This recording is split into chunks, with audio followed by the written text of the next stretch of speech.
one thing I must say before I do this review. My war's over. That's right, my war is over. Yes, I'm doing the review of 1988's Rambo 3, starring Sylvester Stallone as John J. Rambo in his iconic role. This is the third movie in the Rambo series, and let's get right into it. This movie was directed by Peter MacDonald. It had the most expensive budget of all time during that era.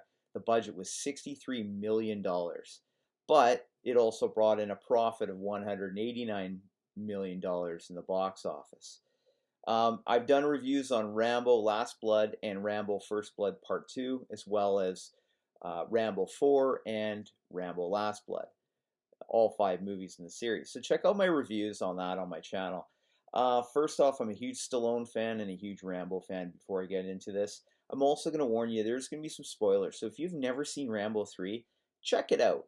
I do recommend the movie. Check it out and come back to my channel and let me know what you think of it. So let's get right into it. So, Rambo 3. Again, this is during Sylvester Stallone's peak of his stardom. By this time, he's done 4 Rocky movies, and he's a bona fide action star in the 1980s with other movies such as Tango and Cash and Over the Top and other hit movies. So, Rambo 3 picks up exactly 3 years after the events of Rambo First Blood Part 2. But let's do a little bit of a history lesson here. First of all, who created Rambo was a Canadian author by the name of David Morrell, who brought out this book, Rambo First Blood, in the early 1970s. And it told the story of a ex-Green Beret, ex-Special Forces soldier that returns home from the Vietnam War and kind of comes home to what he calls a quiet war, the protesters, etc. He then enters a small town called Hope, Washington, which is run by a corrupt sheriff by the name of Will Teasel and his deputy sheriffs. They end up bullying and harassing Rambo, pushing him in a corner, and he launches a guerrilla one-man warfare on these guys in the forest. Very good movie. I highly recommend. I give it a 10 out of 10. At the end of that movie, he was incarcerated for his war against the sheriffs, even though I think he was in the right. And it picks up 3 years later with Rambo First Blood Part 2, where he's taken out of the military prison for a top-secret mission in Vietnam to rescue POWs with his mentor, Colonel Samuel Trautman, played by veteran actor Richard Crenna. At the end of that movie, after he finishes his mission, he kind of walks off in the sunset. He's free now, and he's very misguided as far as the world works. He's not happy with how his country betrayed him, and he walks off in Thailand. This movie picks up 3 years after the fact in 1988. And what we find is, in this movie, before I get into it, I'm going to have some pros and cons. This was a very fast-paced movie, but not necessarily in a good way, and I'll get into that. This movie picks up in the very opening sequence. We're back in Thailand. This time it's Colonel Trautman and some CIA operatives. They're trying to look for Rambo to enlist his help on a mission that they're about to embark on. And I have to admit, this movie isn't one of my most enjoyable Rambo movies, but it's got some really good scenes in the movie overall. But overall, the movie itself isn't a great movie, and I'm going to get into it. So the opening sequence I love, and it basically shows Trautman. He's in Thailand. He's with his designates, and they're looking for Rambo. They're showing his picture all around the community of Bangkok, and they're guided to a kind of underground warehouse area. And there we see some young children, part of a monastery. They're with a long-haired gentleman who's taking his hair out of a ponytail, putting a bandana on, and we realize this is John Rambo. Now, here's the issues. I'm going to have some pros and cons in this movie. Stallone is buff beyond belief in this movie. He's ripped. He's in great shape for this movie. But also it makes you question, well, how does he keep in such great shape in the middle of nowhere in Thailand? Like, literally the physique he's carrying here. And I know from reading the reviews, Stallone would work out like 4 or 5 hours a day solid just to keep this appearance. So you got to question yourself, how does this guy have washboard abs? You know, he's just ripped if he's just, you know, living in Thailand. Anyways, we're open to a really cool stick fighting competition. And I really hadn't heard of stick fighting at this point in the 80s when I saw this movie. And it was super, super cool. And what I like about this is the stick fighter that he's going to be fighting is a real-life world champion stick fighter by the name of Harold Diamond, and he portrays in the movie, he doesn't really have a name, but he's called the Stick Fighter. and it's a stick fighting competition between Rambo and him in a warehouse where everybody's betting money. It's an illegal gambling, you can see. Um, and it's either fight to the death or win. And this fight is awesome. During this time, Colonel Trautman and his CIA designate, they walk into this headquarters. We're also introduced to Robert Griggs, who's the CIA liaison with Trautman. He's portrayed by legendary actor Kurtwood Smith, as you would know, plays Red on that '70s show. So, anyways, he's in that scene, and they're watching Rambo doing this vicious stick fighting competition. I'm not going to give away the ending, but it's super cool stick fighting competition. But they're not able to catch up to Rambo. We then fast forward to where Rambo is living now. He's living in a monastery, beautiful monastery. And it turns out the filming location in Thailand for this was a real life monastery that was under renovation. So the movie crew and the director actually paid the monastery, donated money, which helped them out to utilize this actual monastery in the film. And then we get to see Rambo and Trautman reunite, and you can see Rambo's excited to see Trautman. And then we're introduced to Griggs. Griggs is discussing sending in a special covert team into Afghanistan due to a violent Russian army invading Afghanistan and killing millions of innocent Afghanistan locals. So he shows some pretty graphic photos of kids with lost limbs and stuff like that. And Rambo just looks at it, and he's wondering what's going on. Trautman says, "Look, I'm going in. I want you to come with me, John." And basically, at this point, Rambo says, just like I said in the opening line before this review, I put in my time, and they ask, "Well, what does that mean?" He goes, "My war's over," and he walks away. The problem I have with this is, again, I do appreciate the dialogue between Trautman and Rambo, but Rambo does walk away, and he's explained to Trautman, "Look, I want to put this behind me. I want to move on. I don't want to do this anymore." And Trautman's kind of pushing him, which I didn't like, because I thought the friendship was definitely unique with those two characters. And I just can't see Trautman really pushing him into this if Rambo's like, "Look, I don't want to do this. I want to walk away." So that part kind of bothered me while I was watching this movie. In any event, obviously, again, this is fast-paced. They don't waste any time, but they also trim it too much, I think. And we see Trautman go off to his mission into Afghanistan by himself with a group of soldiers. And they're quickly, and when I say quickly, I'm talking under a minute, taken over by a vicious Russian army. And we're introduced to a character here, Colonel Zaizen, portrayed by actor Mark D. Young. And he does a really good job as this brutal Russian commander that's obviously being demoted somehow to be sent to the desert of Afghanistan. And he's evil. He's got a bit of a backstory, which I appreciate here. Interesting tidbit, and a lot of people don't know this, was Marlon Brando was actually going to portray this character. And at the very last second, he backed out, and then they got Mark de Jong to fill in for this character. So that would have been interesting seeing Marlon Brando, as we saw in Apocalypse Now. He did a pretty good job there as well. And basically now you're seeing Colonel Trautman. This is more of a movie about Trautman as well. We're actually seeing Trautman in the very first time in action, even though he's aged, obviously, but he's in action in this movie. We then see Griggs approach Rambo at the monastery, and it's a very quick exchange here, and he basically says, "Listen, something went wrong." And then Rambo asks, "Well, what are you going to do?" And he says, "Nothing we can do. We can't go in." And Rambo very quickly says, "Well, what about me? Can you get me in?" type thing. And then Griggs says, "We'll be in touch." But that whole scene took like maybe a minute. I think it should have been expanded. As a matter of fact, in the director's cut, which they haven't put in this movie, there's more of an expanded scene, which is actually, you can see in the trailer, where Griggs says, "What do you want me to do? Send a Delta Force unit in?" But anyways, they cut that out, and I think that was pretty shoddy. I think they should have kept that in. In any event, now we got Rambo. He's traveling off to Afghanistan to meet his contact there, Musa Ghani, who this actor does a really good job. He's kind of a comedic role here. Sasan Gabi portrays this character of Musa. And when Musa first meets Rambo and he's getting him supplies and stuff, he says, "I can tell by the look of you, you've never really seen war before." And Rambo kind of says, "Well, I fired a few shots." Which brings me to the other issue too. This is a Rambo similar to the last movie, where there's a few more jokes in the Rambo series. Well, you go back to Rambo First Blood, the heart and soul of the character. There was no humor there. I mean, Rambo was truly Rambo. He was just fighting to survive. So again, he's He's a little more comical, and as I'm going to get into in this review, more and more cartoonish, more than ever, more than the last movie by far.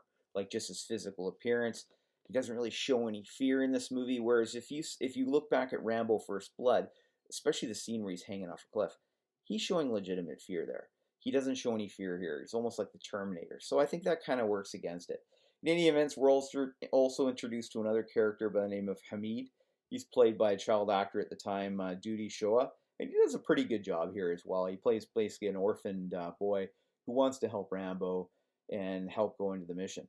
Now, I have to preface by saying the script for this movie, the original script, there's a few different ones, was scrapped and they went with a shorter version. And the original script was Rambo was going to rescue Trautman from his the Russian compound in Afghanistan. He was during that time he's met a female Dutch doctor who's taking care of orphan Afghanistan children, and basically him and Trautman were going to team up and help this this doctor get these kids to safety. And it was a very emotional script. Well, they scrapped the script altogether, so you don't see any female doctor. There is, like I say, this child actor, but he's not really looking to get out of Afghanistan. And basically, this movie becomes more of a rescue attempt, rescue failure, rescue mission, success, and then an ultimate showdown with the Russians. That's kind of how this movie goes. So there's not a lot of heart and soul as much as I would like to see in this movie. But in any event, we do see a connection between this little boy who idolizes Rambo. They do go into a really cool attempted rescue mission. I have to say, there's a certain scene where he's getting in the compound, it's surrounded, the music is really moody, it's really good, and you see Rambo's knife dig into the sand looking for landmines. That was cool. And we're also introduced to a brutal Russian soldier by the name of Croll, and he's played by Randy Rainey, who was also in Over the Top with Stallone. He's a big bodybuilder guy. But here's the issue. What I'm finding overall with these the Rambo movies, at least 2 and 3, is they're trying to outdo the last one. So the last one we had a couple big villains now, and this time they're making the villain bigger, and they're making the setting bigger. I feel like in the 80s that was typical of the sequels. They're trying to outdo the previous one, which now doesn't really work in today's day. Like you look at the Dark Knight trilogy, they're all epic movies, but they're not trying to outdo each other. They're just really good movies.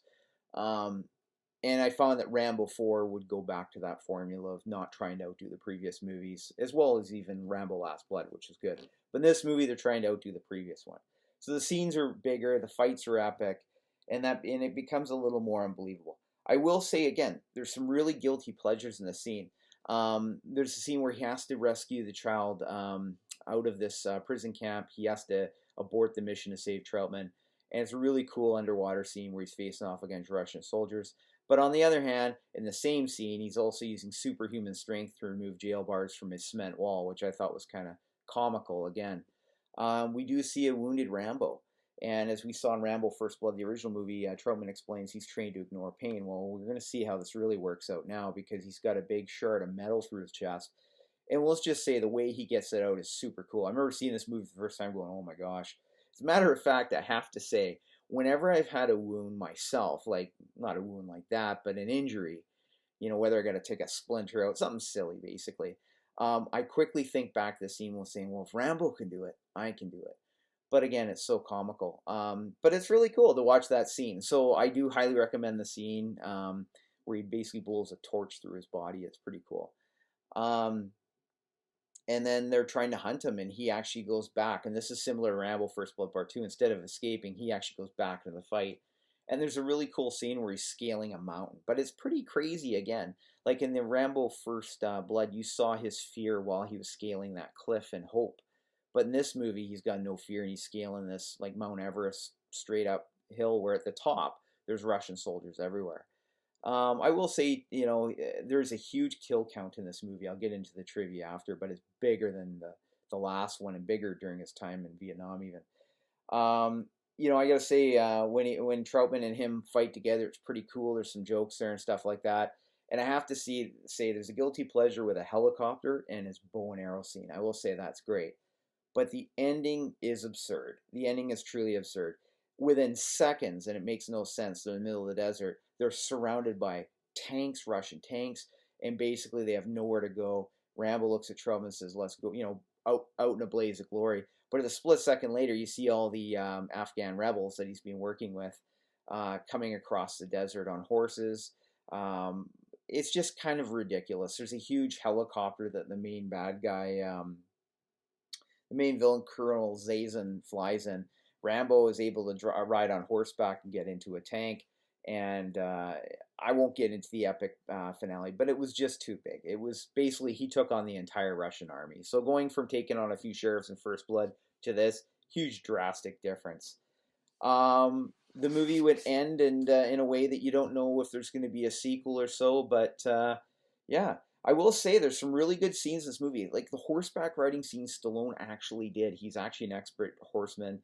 He's been really good at that since he was 11 years old when he did play polo on a horse, as well as the archery scenes. Like I mentioned in my past review, he's an expert at archery. So those archery scenes are super cool. Let's get into some trivia here, because I find there's some really cool trivia. Stallone was given a $12 million Gulfstream jet plane for doing this movie, which I thought was pretty cool. As I mentioned, the most expensive movie ever made for that time.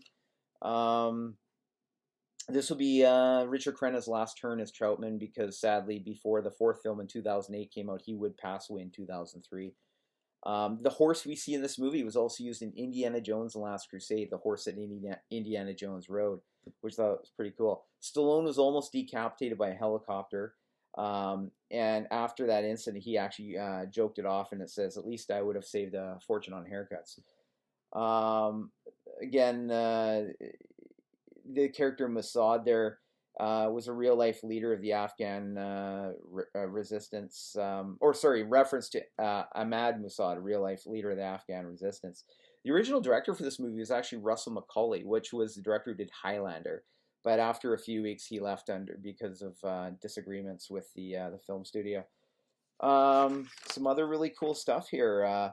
Richard Crenna would show up in the Hot Shots Part 2 comedy sitcom of this movie in 1993 with Charlie Sheen, but he actually asked Stallone's permission before, and Stallone gave him the thumbs up for that. Let's see, at the time this was being filmed, Russians were about to invade Afghanistan, but by the time the movie was released, they had actually departed from Afghanistan. And he ranked this movie as his third favorite out of the first three movies, so this was his least favorite. The working title is actually Full Circle First Blood Part 3. That's interesting enough. Some interesting tidbits there. And yeah, this was also the last film in the Russian series where he battled the Russians. The other cool thing is there's only 3 words he ever speaks to the main villain, Croll, Zaizen, in this movie, and it's I'm your worst nightmare. So yeah, there's some cool things here. Overall, I didn't enjoy Rambo 3 like I did the previous Rambo movies. On a scale of 1 to 10, what do I give Rambo 3? I'd have to give it a 6 out of 10. It's not a bad movie. It's not the greatest movie either, but I do recommend it. It's on the verge of recommendation, maybe not, but it's a fun, guilty pleasure movie to watch. I just felt it was too fast, too rushed, and had they taken the time maybe to use the other script where there's more emotion in it, it probably would have been a lot better. But the action sequences in this movie are fantastic. You know, the bow and arrow one. There's another scene where he's hunting Russians in a cave. He's using a blue light with his bow and arrow. That's pretty darn cool. But again, it's to the point where he's kind of like Superman. You see he's indestructible, and you kind of lost that essence of the original First Blood, which is too bad. Good news is Rambo 4 would come out 20 years later in 2008, and it was fantastic. I'll do that review. That goes back to the heart and soul of Rambo First Blood as far as I'm concerned. Well, anyways, tell me what you think of Rambo 3. Leave some comments below. Like, subscribe my channel. All right, see you later.